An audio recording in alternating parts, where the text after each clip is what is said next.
Привет, друзья! Не так давно я показывала обзор акварели от Gamma. Профессиональная серия, уже не ученическая. А вот такая серия «Старый мастер». Я делала выкраску, показывала, как я и рисую. Акварель очень классно, мне понравилось, за исключением нескольких цветов. Подробно я писала, что мне понравилось, что нет. А сегодня я хочу познакомить вас и себя тоже с новинками, с новыми цветами, которых нет в этом наборе. Сейчас о каждом цвете подробно мы с вами прочитаем, сделаю выкраску, ну и что-нибудь обязательно нарисуем. Также, кроме вот этого всего, ко мне в руки попали новые, абсолютно новые кисточки от Гаммы. Вообще очень радуюсь я, что производитель выпускает новые художественные материалы, не стоит на месте, потому что, как я и говорила, Гамма — это моя акварель, с которой я начинала рисовать много-много лет назад, и вот сейчас у меня в руках такие вот от них уже профессиональные товары. Так что давайте вместе с ними познакомимся.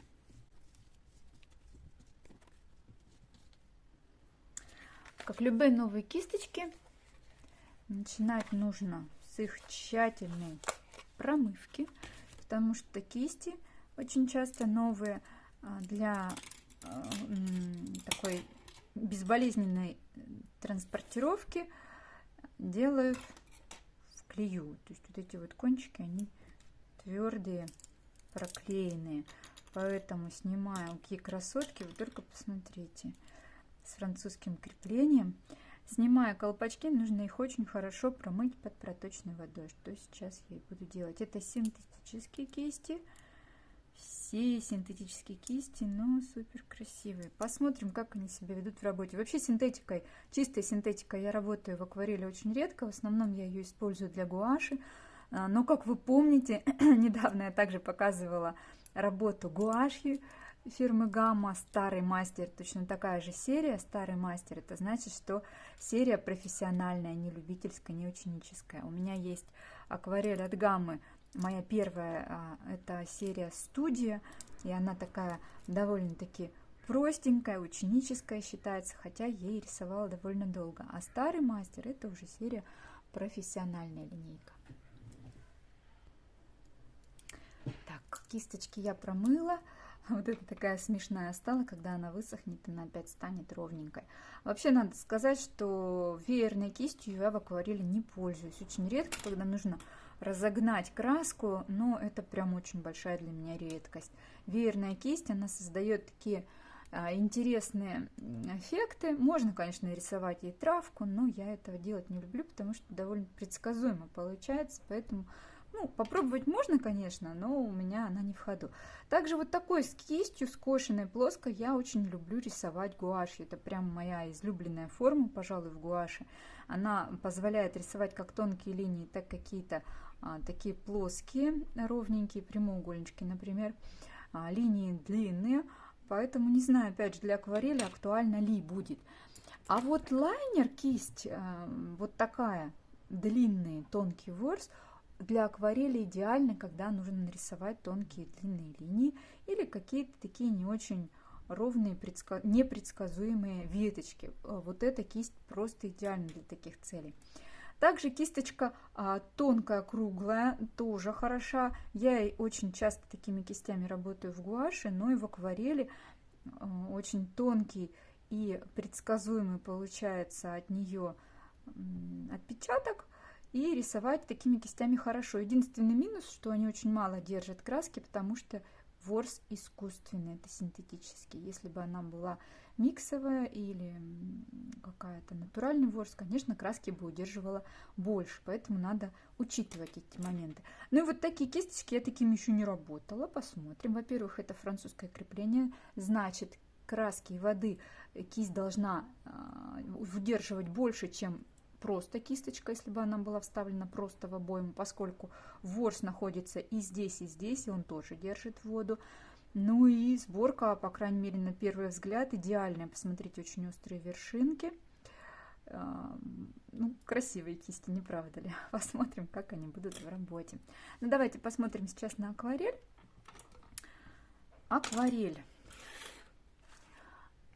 Какие у нас тут есть цвета? Я вот так вот их немножко рассортирую. Вот, мне это будет привычнее. И, пожалуй, начнем с желтеньких. Лимонная. Лимонная вот здесь у меня не было. В этом наборе у нас идет ганза желтая и кадмий лимонный. В общем-то, однопигментный. Сейчас посмотрим, что это за цвет. Лимонная. Также однопигментный, кстати, светостойкий, прозрачный. Супер. Вот люблю, когда однопигментная акварель. Я уже об этом говорила. И на своем курсе о цвете я объясняла, почему у меня почти вся акварель я стараюсь использовать с малым количеством пигментов. Вот, собственно, так. Вот минус, конечно, я уже писала о том, что кюветки никак не маркированы. Если мы потеряем вот эту вот штучку и не подпишем сразу, мы потом можем и не разобраться, что это за цвет вообще.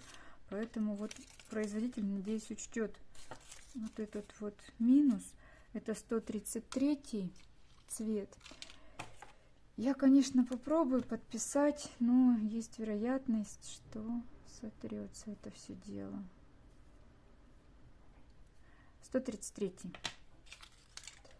Так, я, знаете, наверное, буду сразу в блокнотике в себе фиксировать, что это у нас лимонная. Лимон. Так. Дальше.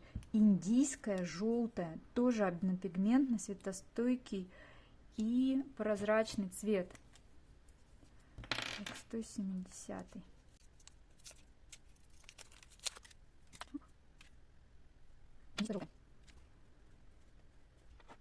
Кадмий желто-оранжевый. Однопигментный, 3 звездочки, укрывистый.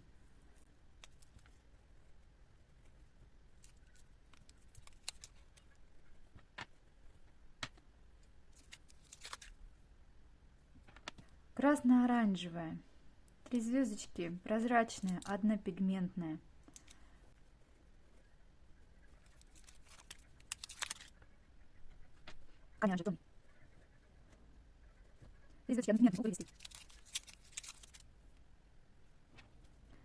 Каштановая красная. 3 звездочки, однопигментный, укрывистый.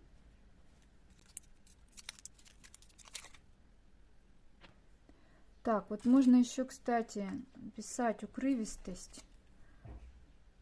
162. Это тоже очень хороший такой параметр. Актуальный. Так, да, снижение. Вот и 131 тоже был укрывистый.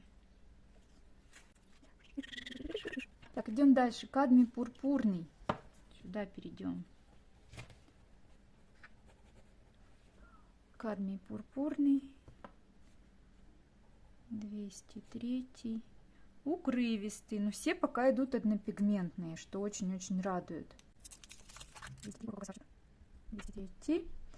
Красный хинокридон. Такие названия даже еще ни раз таки не пробовала ни у кого. Красный хинокридон. Однопигментный, прозрачный, 228. Не пишу, что пигментный, потому что он пигментный. 228. Снежина заинтересовалась. Так, зеленое яблоко, представляете? Зеленое яблоко. Какая прелесть. 524. Вот здесь два пигмента. Ну, явно, да, и зеленый тут и желтый явно присутствует, но прозрачное. Так, два пигмента.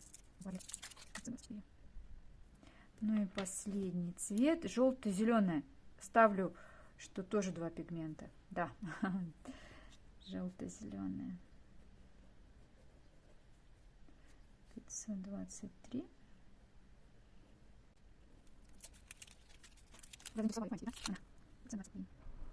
Ну, вот такие у меня получились цвета. Не терпится сделать выкраски, посмотреть, как они будут себя вести на бумаге и в смесях, конечно же.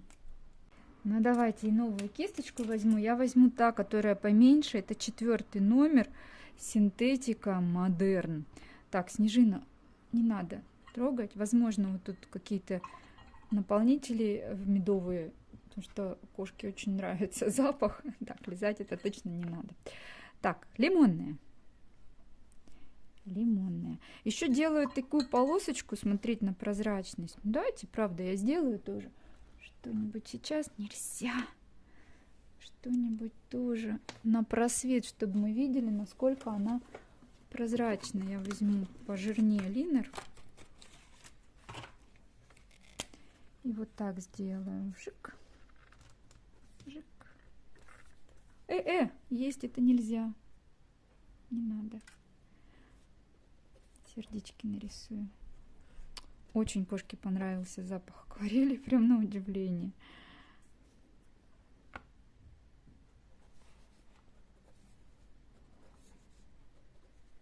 Сделала, еще раз повторюсь, ей сердечки нарисовала, чтобы мы посмотрели еще и насколько прозрачны цвета. То есть, например, вот эти укрывистые, они должны быть менее прозрачные, чем те, которые с маркировкой прозрачные. Так, вот видите, насколько она просвечивает. И на водичку ухожу. Индийская желтая.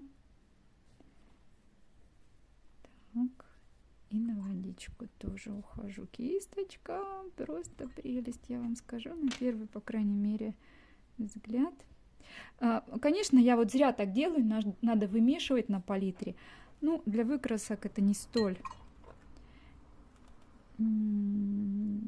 актуально. Ну вот смотрите, я погуще наложила, видно, что она более кроющая.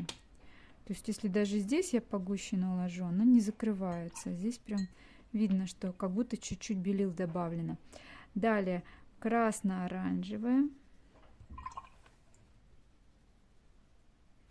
Красивущая. Вообще очень красивый цвет. Кадмий-оранжевый темный. Кроющая тоже. Ну, сильно незаметно, да, что она кроющая. Вот этот интересный каштановый красный. Таких цветов. Ну, железоокистая, да, напоминает чем-то. Ой, какой красивый, вы только посмотрите, каштановый красный. Нереальный цвет. И он немножечко как будто грануляцию дает, очень красиво. Кадмий пурпурный.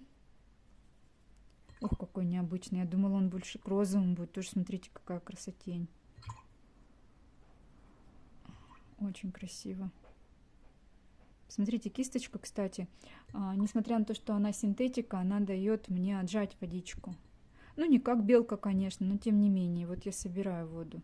Плохо впитывает, но синтетика не должна, в общем-то, впитывать. Но вот эта кисточка интересная, надо с ней подружиться. Красный хинокридон. Вот, похож на розовый, на мои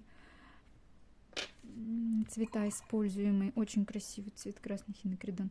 Зеленое яблоко. Ой, какой красивый цвет. Вы посмотрите, на майскую зеленый чем-то похоже, на перманент yellow green похоже. Очень красивый цвет. Таких у меня нет в моей палитре. Ни в Невской. Это тоже желто-зеленый. Ну, желто-зеленая похожа на желто-зеленую, какая она обычно бывает. Вот этот цвет прям поразил. Он чем-то похож на оливковый, но в отличие от оливкового он очень прозрачный. Красота, прям очень красивый цвет. Ну что ж, посмотрите. Это мои новые цвета. Теперь надо их применить на какой-нибудь работе, в какой-нибудь акварели. Поэтому ну, они такие разношерстные. Я сейчас попытаюсь что-нибудь подобрать и с их помощью изобразить акварельный сюжет. А вот, кстати, посмотрите, я выкраску достала вот этого набора 36 цветов старого мастера. И можно сравнить, я вот писала тогда в посте, что разочарована очень тем, что моя ходовая карминовая 1 звездочка светостойкости. Так вот теперь, я думаю, она вполне может замениться на красный хинокридон, где идет хорошая светостойкость, и однопигментная, также она и прозрачная. Далее, зеленых цветов вот этого явно не хватало. Посмотрите, да, сюда он просится. И я бы заменила оливковый, вот он двухпигментный, конечно, тоже, но он такой немножечко более грустненький цвет, не такой жизнерадостный, как зеленое яблоко. Яблоко прямо очень светится, очень красивый цвет. Ну, в общем-то, я думаю, хорошее дополнение цветов вот к этому общему набору. Где-то можно что-то заменить. Здесь нет, правда, синих, которые я очень люблю. Ну, в общем-то, тут и так синие довольно-таки красивые и разнообразные. Так, рисовать я сегодня хочу вот в такой вот склейке. Снежина, тебя как-нибудь надо чуть-чуть сдвинуть. Вот эту я работу сейчас уберу.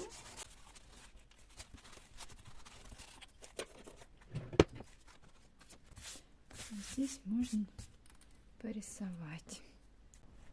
Так, ну вот я хочу изобразить цветы на фоне, на темном, довольно насыщенном. Я, наверное, возьму для фона индиго. То есть здесь мне не хватает для фона темных цветов, мешать я не хочу, поэтому я возьму готовый цвет вот из этого набора. Я думаю, подойдет индиго. Сейчас мы его выкрасим тоже.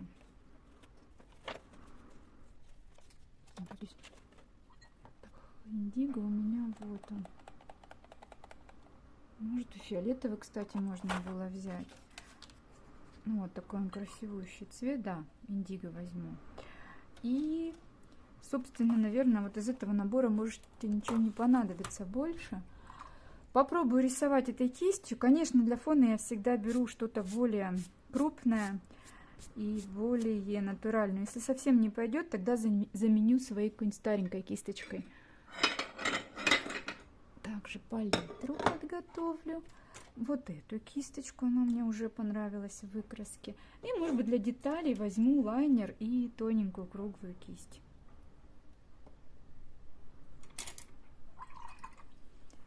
Так, флейц мне тоже нужен для фона. Но начну сейчас не с фона, начну я с наброска вазочки. Тут будет ваза, тут будет букет, ну такой, возможно, полуабстрактный. Намечаю я какой-нибудь очень светлым цветом. Пусть он будет посерединочке примерно. Без карандаша. Не хочу сегодня в руки брать карандаш. Такая пусть будет свободная работа.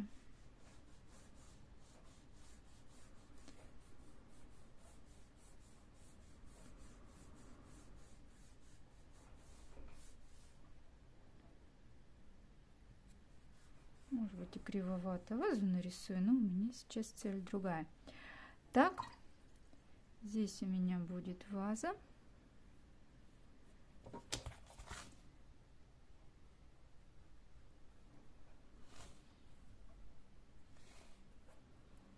Так, здесь будут цветы. Ну, наверное, над вазой поработаю. Коли начала, я возьму зеленое яблоко. Уж очень мне этот цвет по душе пришелся. И я сделаю вот сейчас намек на воду.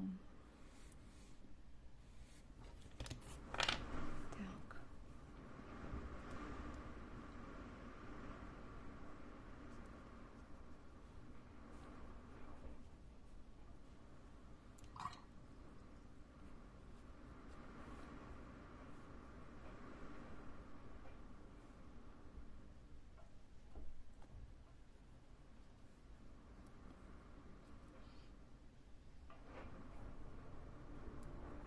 Индиго. Краски все свежие, набираются прямо небольшим прикосновением, и это очень-очень здорово. Приятно очень работать, когда у нас акварель настолько вот податливая.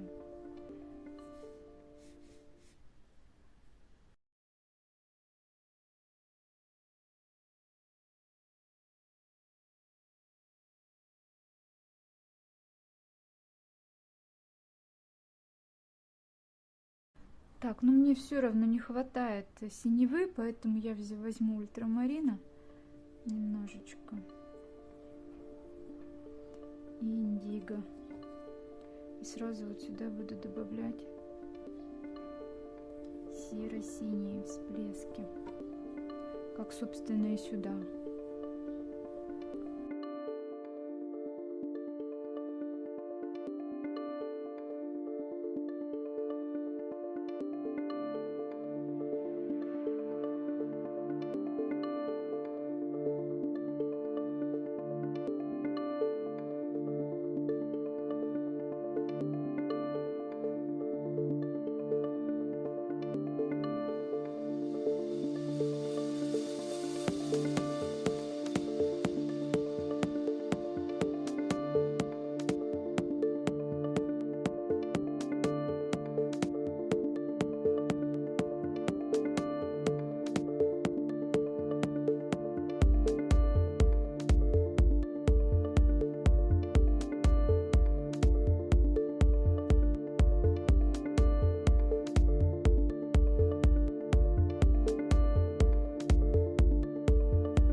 Вы знаете, сейчас смотрю на этот букет и понимаю, что фон-то, собственно, здесь не особо и нужен. Нужна поверхность. А фон? Зачем, в общем-то, здесь фон? Можно сделать, как на референсе, зеркальную поверхность. Да, а можно просто намек на то, на чем стоит ваза. И все. И больше даже ничего сюда и не надо. В общем-то, тут, да, тут на вкус и цвет можно ограничиться тем, что есть. И никаких больше дополнений не вносить. Тем более, уже и так работа подзатянулась, я не планировала ее делать сильно какую-то такую с прорисовками. И мне хочется поставить точку. То есть больше ничего и не рисовать. Здесь вот единственное, край вазы у меня получился неровный.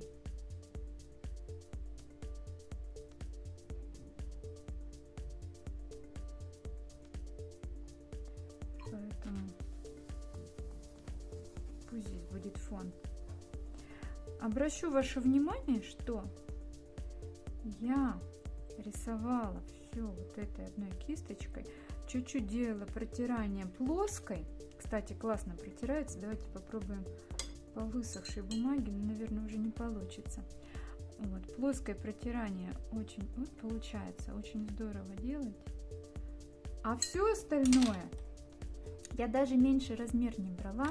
Делается этой кистью. Кисточка мне понравилась тем, что у нее очень острая вершинка. Непривычно мне работать всю синтетикой, потому что она, ну, довольно мало порционно отдает воду и плохо вбирает ее в себе. Но тем не менее, для вот подобного скетча кисть мне подошла. И мне было удобно ей работать. Все. Вот буквально чего-то чуть-чуть мне не хватает. Вот такого, наверное. И больше я делать ничего здесь не буду. Оставлю работу так, как есть. Тест прошел на ура. Мне результат нравится. Краски классные, яркие, звенящие. И, в общем-то, вот этим набором я обошлась. Добавляла из общего набора только индиго и ультрамарин. Все остальное сделано вот этими цветами. Однозначно моя рекомендация акварель Старый Мастер. В отличие от гаммы Студия, эта акварель ведет себя изумительно, насыщенно, прозрачно, прекрасно, текуче. В общем, у меня пока нареканий на данный момент к этой акварели нет. Как, собственно, и кистям. Все в работе вам рассказала, показала. Надеюсь, сегодняшнее видео оказалось вам полезным. Вдохновения и вам, и успешного творчества!